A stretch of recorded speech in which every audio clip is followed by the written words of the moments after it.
महादेव अकेले ही एक ऐसे देव हैं जो अत्यंत सरल हृदय और निष्कपट भाव के प्रतीक माने जाते हैं। उन्हें प्रसन्न करने के लिए भव्य अनुष्ठान या जटिल विधियों की आवश्यकता नहीं होती। सच्चे मन से की गई छोटी सी भक्ति भी उन्हें अत्यंत प्रिय होती है। कहा जाता है वे भोलेनाथ हैं, अर्थात जो अपने भक्तों के भाव पर तुरंत पिघल जाते हैं। चाहे वह एक लोटा जल हो, कुछ बेलपत्र हो या बस सच्ची श्रद्धा, महादेव अपने भक्तों की पुकार को तुरंत सुन लेते हैं। उनकी यही सरलता और करुणा उन्हें अन्य देवताओं से अलग बनाती है। वे वैभव नहीं, भाव देखते हैं, और जो भी सच्चे मन से महादेव को पुकारता है, महादेव उस पर शीघ्र प्रसन्न होकर अपनी कृपा बरसाते हैं। शिव पुराण में एक ऐसी ही अद्भुत कथा मिलती है जहां महादेव की भोलेपन भरी करुणा ने एक राक्षस को ऐसा वरदान दे दिया जो आगे चलकर सभी देवताओं के लिए एक बड़ी समस्या बन गया। एक बार की बात है, एक असुर था जिसका नाम था भस्मासुर। भस्मासुर शिवजी से वरदान पाना चाहता था। उसे ये बहुत अच्छे से पता था कि वह भोलेनाथ हैं, जल्दी प्रसन्न हो जाएंगे और उसे मनचाहा वरदान दे देंगे। फिर क्या था, भस्मासुर ने जंगल में जाकर कठोर तपस्या करनी शुरू करी। वह सालों तक एक ही स्थान पर बैठकर ध्यान करता गया। शरीर की परवाह नहीं करी, ना नींद, ना भूख, आराम, सब त्याग दिया। उसका पूरा फोकस सिर्फ एक ही था, शिव जी को प्रसन्न करना। कथा के अनुसार उसने अपनी शरीर का मांस तक अग्नि में अर्पित करना शुरू कर दिया था। ये दिखाता है कि उसकी तपस्या कितनी एक्सट्रीम और डेंजरस लेवल की थी। जब शिव जी फिर भी प्रकट नहीं हुए तो उसने खुद को ही अग्नि में समर्पित करने का निश्चय किया।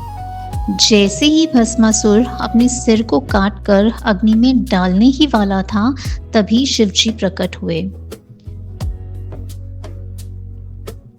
भोलेनाथ भस्मासुर की तपस्या से बहुत ही प्रसन्न हुए और उन्होंने भस्मासुर से कहा, मांगो, क्या वरदान मांगते हो। तब भस्मासुर ने एक अजीब और खतरनाक वरदान मांगा।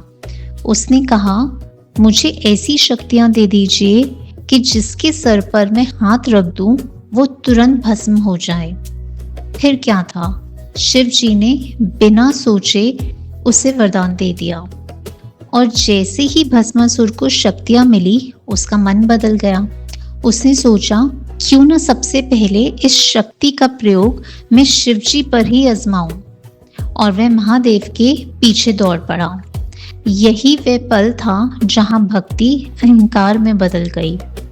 अब महादेव संकट में आ गए क्योंकि ये वरदान उनका खुद का दिया हुआ था, और अगर भस्मासुर उनके सर पर अपना हाथ रख देता तो वो वरदान स्वरूप महादेव भी भस्म हो जाते।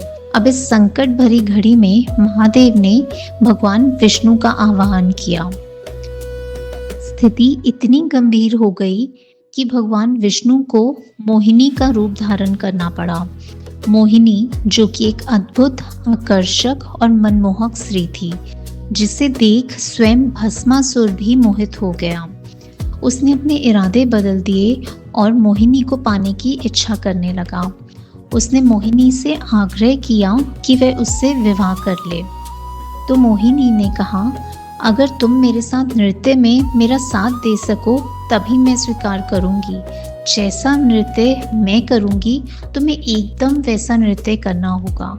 नृत्य में जो स्टेप्स मैं फॉलो करूंगी वही स्टेप्स तुम्हें भी फॉलो करने होंगे। भस्मासुर को ये बहुत आसान लगा। भस्मासुर ने सोचा, बस एक नृत्य ही तो करना है, ये कर कर मैं मोहिनी से तुरंत विवाह कर लूँगा और ये हमेशा के लिए मेरी हो जाएगी। फिर क्या था, नृत्य शुरू हुआ। मोहिनी हर एक भाव भंगिमा करती और भस्मासुर उसकी नकल करता। धीरे धीरे मोहिनी ने भस्मासुर को अपने रूप से ऐसे आकर्षित कर दिया कि भस्मासुर अपना दिमाग लगाए बिना ही हूबहू वही करता जा रहा था जो मोहिनी कर रही थी। और यही मौका पाकर भगवान विष्णु, जो कि मोहिनी के रूप में थे, उन्होंने नृत्य करते हुए अपना हाथ अपने सर पर रख दिया। और फिर क्या था, भस्मासुर ने वही किया। बिना सोचे समझे उसी तरह अपने हाथ को अपने सिर पर रख बैठा और उसी क्षण वह खुद ही भस्म हो गया। ये कहानी हमें सिखाती है कि शक्ति बिना समझ के खतरनाक होती है। अहंकार इंसान को खुद का दुश्मन बना देता है। बुद्धि ही शक्ति को सही दिशा देती है। महादेव ने भस्मासुर को शक्ति दी, लेकिन उसका प्रयोग कैसे करना था वह भस्मासुर नहीं जानता था।